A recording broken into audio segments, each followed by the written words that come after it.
Olá, boa tarde, tudo bem? Voltei com o nosso conteúdo de matemática, página 80, nosso capítulo 1, matéria do terceiro bimestre, tá? E situações de divisão, ok? Então, é a página 80, 81, 82, 83, 84, 85 e 86, tá? É um conteúdo um pouco extenso. Vamos lá. Chegamos no conteúdo de divisão. É um conteúdo que vai exigir bastante multiplicação. Há um tempo atrás, a tia solicitou que vocês estudassem a tabuada, porque sem dominar a tabuada, a gente não faz uma boa divisão.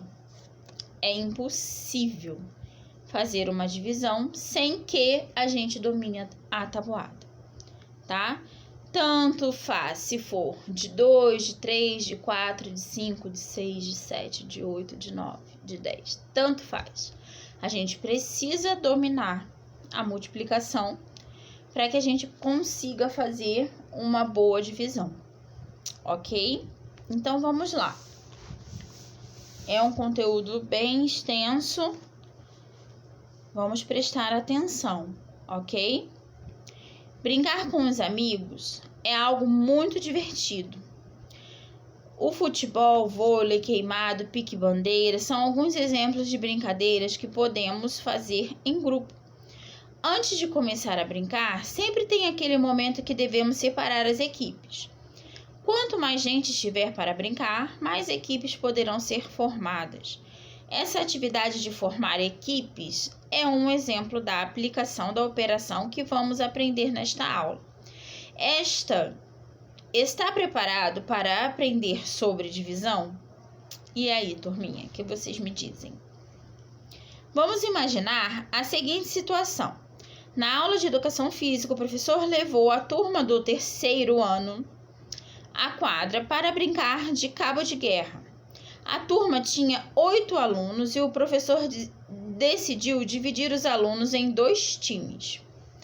Para poder formar as 2 equipes de forma justa, é preciso que a quantidade de alunos em cada equipe seja igual e, portanto, devemos dividir igualmente os alunos. A melhor forma de dividir igualmente os alunos ocorre quando cada representante escolhe uma pessoa de cada vez, até que, no final, as 2 equipes tenham a mesma quantidade de integrantes. Nesta situação, vimos que, quando dividimos uma quantidade de forma igualitária, nós conseguimos formar grupos com quantidades iguais de elementos. Mas antes de dividir, é preciso prestar atenção nos elementos que cada situação oferece. Pense no nosso problema. Dividir 8 alunos em 2 times. Devemos considerar a quantidade de alunos, a quantidade de times que precisam ser formados, a quantidade de alunos em que cada time após a divisão e também a quantidade de alunos que sobrarão, ou seja, ficarão sem time. Aqui no quadro, vamos descobrir o que é dividendo, divisor, quociente e resto. Então, vamos lá. Dividendo é a quantidade que será dividida entre os grupos. Divisor é a quantidade de grupos que será formado. Quociente é a quantidade que cada grupo terá após a divisão. Resto é a quantidade que sobra após a divisão. No nosso problema, a quantidade total de alunos, ou seja, 8. No nosso problema, é a quantidade de times que precisamos formar, ou seja, 2. No nosso problema, é a quantidade de alunos que cada time terá, ou seja, 4. No nosso problema, é a quantidade de alunos que não ficou em nenhum time, ou seja, 0.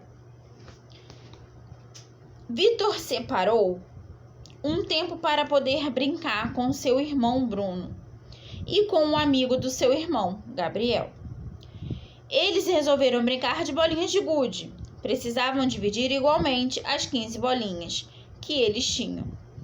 Com quantas bolinhas de gude cada um deles ficará?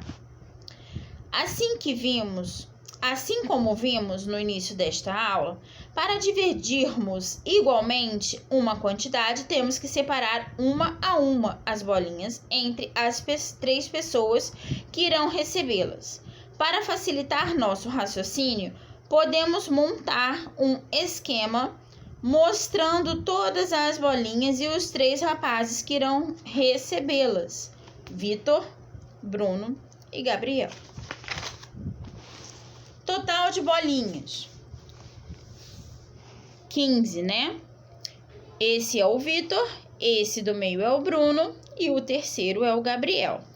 Note que podemos separar a divisão em etapas, na qual pegaremos 3 bolinhas do total para dividir entre os meninos, destinando uma bolinha para cada. Você vai perceber que precisaremos de 5 etapas para dividir todas as bolinhas e que, no final da 5ª etapa, cada menino terá 5 bolinhas.